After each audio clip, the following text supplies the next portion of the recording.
வணக்கம்மா. இது கருமுருங்கைம்மா. கருமுருங்கை நம்ம சாதா முருங்கையை விட கொஞ்சம் டேஸ்ட் அதிகமாக இருக்காங்க. டேஸ்ட்டுன்னா நல்ல டேஸ்ட் வருதுமா. கருமுருங்கை சூப்பு போட்டு சாப்பிட்டேன், நல்ல டேஸ்ட் வராங்க.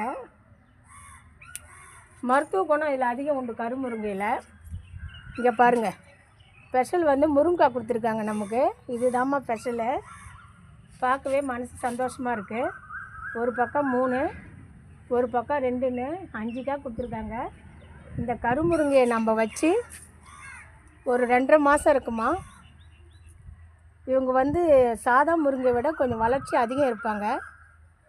இது கருமுருங்கையோட குணமா நீங்கள் தெரிஞ்சுக்கணும்ல.